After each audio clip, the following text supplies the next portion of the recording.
General Eleanor Morgan sipped her synthetic coffee on the porch of her modest home, watching twin suns rise over the rolling hills of Nueva Terra.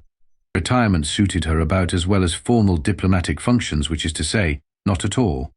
But she'd promised Tobias she'd try.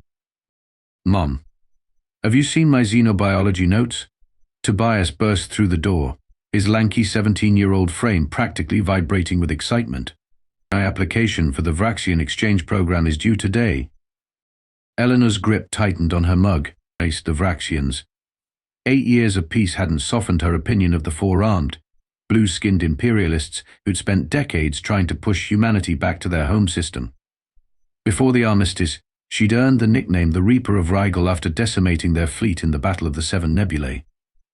The Vraxians still used her name to frighten their children.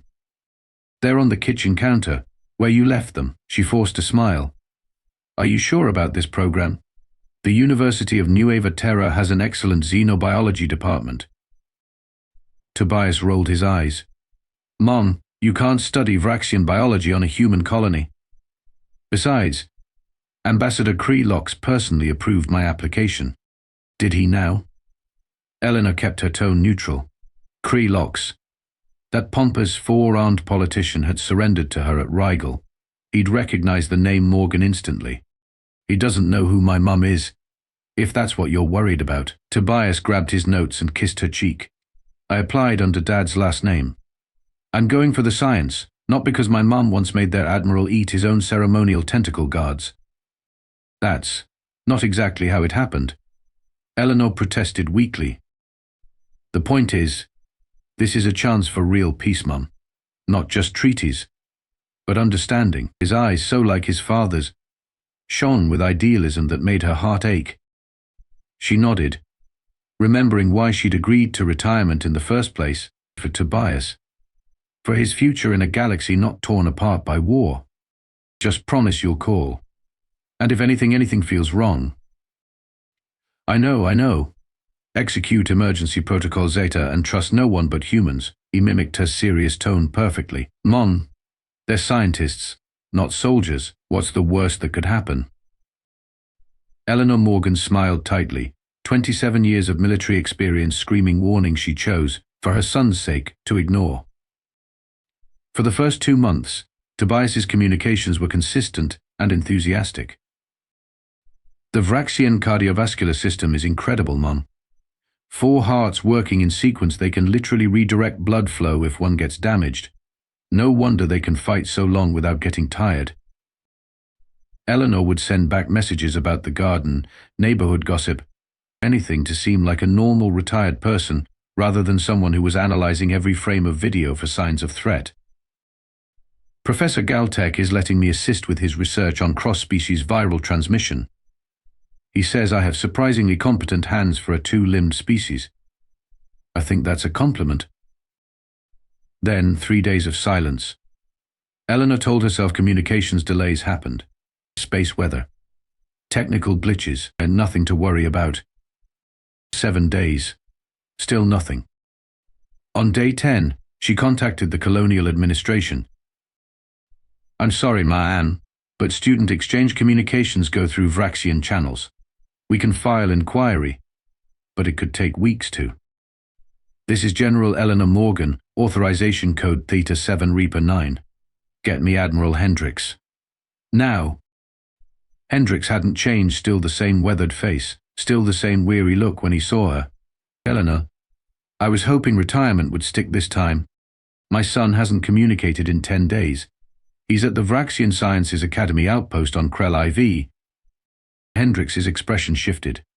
"I'll make some calls." 3 agonizing days later, a Vraxian diplomatic shuttle landed at the Nueva Terra spaceport.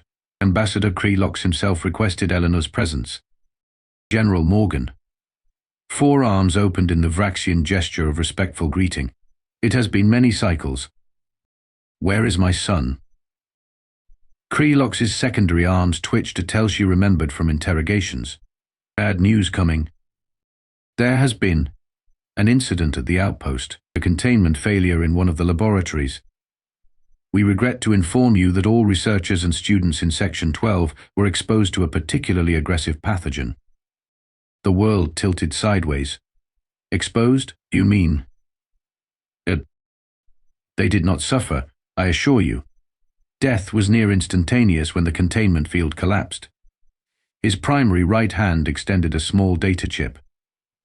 The Emperor offers his personal condolences and this compensation, customary for accidental deaths of foreign nationals within Imperial territory. Eleanor took the chip, her fingers numb. Compensation? 50,000 Imperial credits, quite generous for a student. Had we known he was your offspring, perhaps a more suitable arrangement. You're saying my son, along with other human students, is dead because of a lab accident, and you're offering me money? Her voice was terrifyingly calm. These regrettable casualties. Casualties. This wasn't a battlefield. Ambassador, these were students. Krelox's upper shoulders lifted in the Vraxian equivalent of a dismissive shrug. The pursuit of knowledge carries inherent risks. The consent forms were quite clear on. I want to see the body. All four of the ambassador's arms froze mid-gesture. That is, not possible. Decontamination protocols required immediate disintegration of all organic material. Eleanor stepped closer, a 5'6" frame somehow looming over the 7-foot Vraxian. You have exactly 24 hours to provide me with a full investigative report, including all research my son was involved with. Or I promise you, Ambassador, our next meeting won't be nearly so diplomatic. As she turned to leave, Krelox called after her, Is that a threat, General? Eleanor paused at the door.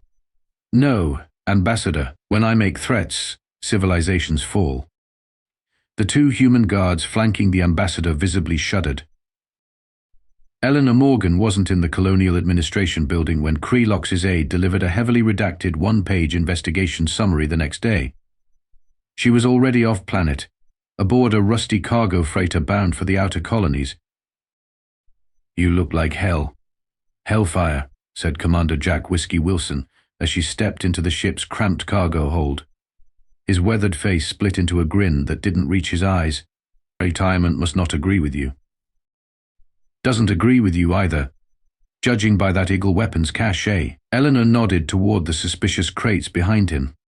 These, just mining equipment. Whiskey patted a crate lovingly. If the mines happen to be on Vraxian military installations, well. A tall, slender woman with steel-grey hair tied in a severe bun emerged from the shadows. The probability of success for whatever insane plan you're hatching is approximately 3.27%, Eleanor. Dr. Lena Novak, tactical genius and eternal pessimist, tapped data into her ancient tablet. And that's me being generous. When has that ever stopped us? Eleanor clasped forearms with her old friend. Never. That's the problem. Lena's stern expression softened. I'm sorry about Tobias. He was a good kid. The best, Eleanor agreed, her voice steady. And now we're going to find out what really happened to him. A disembodied voice crackled over the ship's intercom, touching reunion. Really, I'm leaking lubricant from my emotional circuits. Now, can someone tell me why we're risking court-martial and probable execution for a suicide mission into Vraxian space? Hello to you too, Ripley.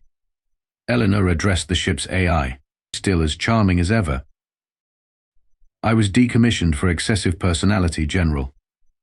Then Whiskey here stole my core and stuck me in this flying garbage can. Forgive me if I'm not overflowing with warmth. We need transportation that won't be tracked, Eleanor explained, and the best pilot in the galaxy. Flattery will get you everywhere, Ripley replied, except Vraxian space. That will get you dead. Whiskey cracked his knuckles. Not if we borrow that experimental stealth tech from the Ganymede military depot. Borrow? Lena arched an eyebrow. Temporarily acquire without permission, Whiskey clarified. We'll also need new identities, Eleanor said. Lena, can you still hack the colonial registration system? In my sleep. Though I must point out that identity forgery adds another 5 years to our potential sentences. Eleanor opened a secure tablet displaying the Vraxian homeworld. I don't care if they lock us up for eternity afterward. I'm going to find out why my son died, and someone is going to pay. The ship's engines hummed to life as Ripley announced, setting course for certain doom. Please secure all personal items and death wishes. 3 hours later, an apoplectic Admiral Hendricks appeared on their view screen. Hey, Morgan. Have you lost your mind? Return that stolen equipment immediately. Can't hear you, Admiral, Eleanor replied calmly. Seems we're experiencing transmission difficulties. This is treason. You'll start another war. Eleanor leaned forward, her face filling the screen. No, Admiral. If what I suspect is true, the Vraxians already did that when they killed my son. This disguise itches in places I didn't know I had, Whiskey complained, adjusting his false Vraxian arm prosthetics. The marketplace on Zax's Talon, the Vraxian homeworld, bustled with blue-skinned natives who towered over the disguised humans. Stop fidgeting, Eleanor hissed through her breathing mask. Their cover as Traxian merchants, a species similar enough to humans, but with grey skin and respiratory issues requiring masks, had gotten them through the outer security checkpoints, but wouldn't hold up under close scrutiny.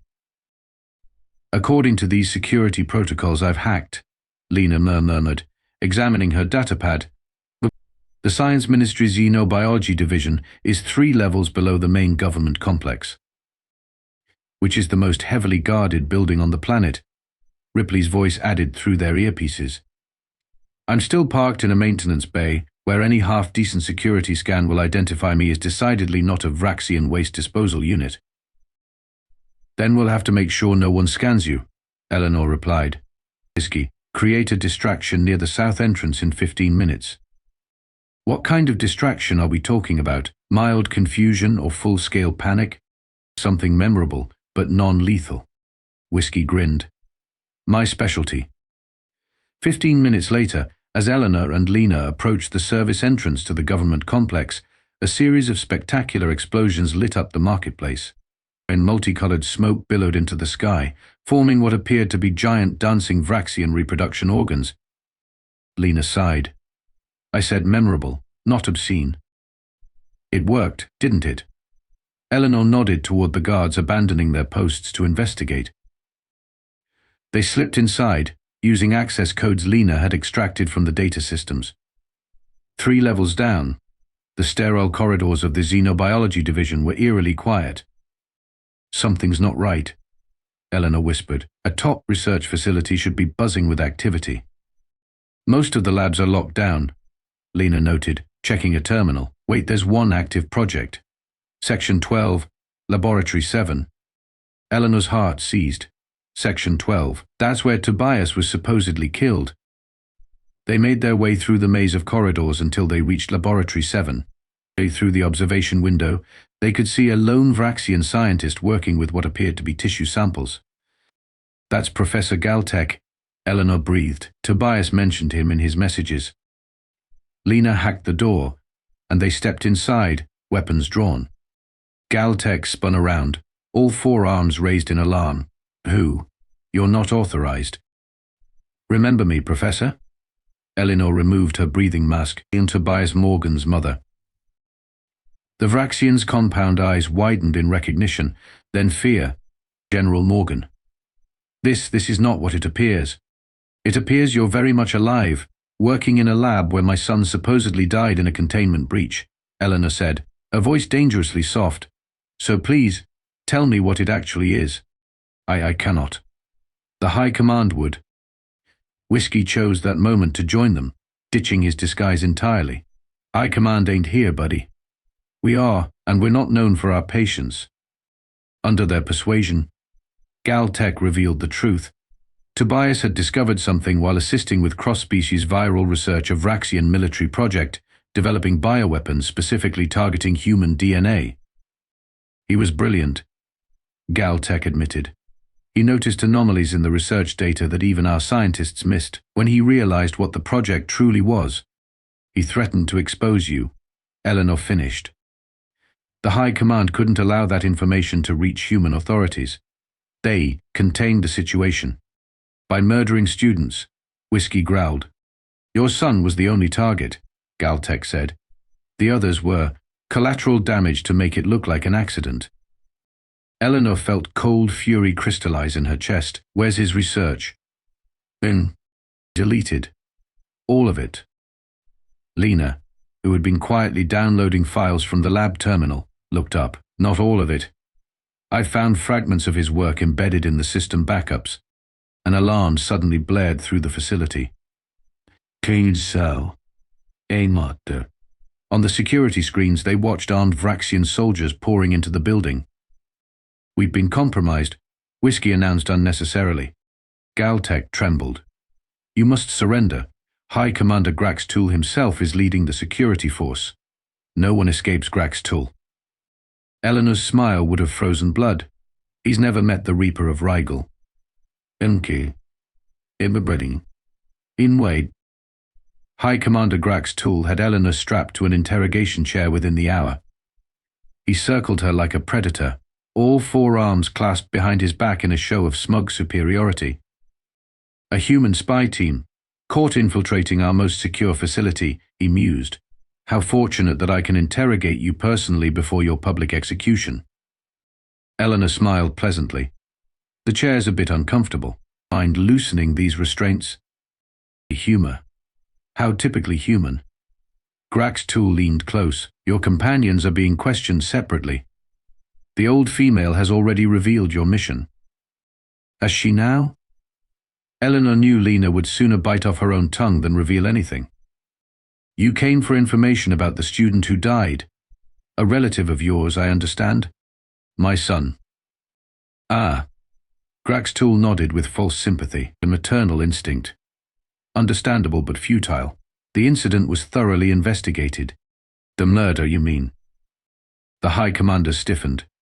Careful, human, your diplomatic status as a grieving parent only extends so far. You have no idea who I am, do you? Eleanor almost laughed. A retired military officer of some sort. Your infiltration techniques suggest training, but your capture demonstrates its inadequacy. A soft click interrupted them, the sound of restraints unlocking. Eleanor rolled her shoulders. I'm General Eleanor Morgan, she said conversationally, rising from the chair, though your people called me the Reaper of Rigel. The blue drained from Grax Tool's face, leaving it almost white, impossible. The Reaper is a myth invented to explain our strategic withdrawal at the Seven Nebulae. Strategic withdrawal. Is that what you call it when I vaporized your flagship and you fled screaming into hyperspace? And from the ceiling, Ripley's voice suddenly blared through the intercom. Security systems compromised. General, your friends are free and heading to Extraction Point Alpha. Though I should mention there's a battalion of soldiers between you and them. Grax Tool lunged for the alarm, but Eleanor was faster. 27 years of military experience condensed into one perfect strike to his central nervous cluster. The High Commander crumpled. Sorry about the mess, Eleanor told the unconscious Vraxian. Actually, no, I'm not. She accessed the facility's communication system. Attention, Vraxian security forces. This is General Eleanor Morgan, the human you know as the Reaper of Rigel. Your High Commander is currently taking a nap, and I've already uploaded proof of your illegal bioweapons program to the Galactic Council. But if you'd like to experience firsthand why your military leaders still have nightmares about me, please form an orderly line outside. The corridor outside Grax Tool's office was suddenly mysteriously empty. Eleanor met minimal resistance as she made her way through the complex, occasionally encountering young Vraxian soldiers who clearly recognized her name and found urgent business elsewhere. She found Whiskey and Lena at a security hub, surrounded by incapacitated guards. Took you long enough, Whiskey grunted, tossing her a weapon. I had to introduce myself properly, Eleanor replied. Did you get what we came for? Lena held up a data chip. Tobias's complete research, plus evidence of the bioweapon program. The Vraxians were specifically designing a virus that would target human genetic markers while leaving other species unaffected. Charming. Eleanor checked the security feeds. Our exit? Slightly complicated, said Ripley through their comms. By slightly, I mean there's an entire Vraxian battlecruiser hovering outside. The Emperor's personal vessel, Lena noted. He must have been informed of our capture. Eleanor smiled grimly.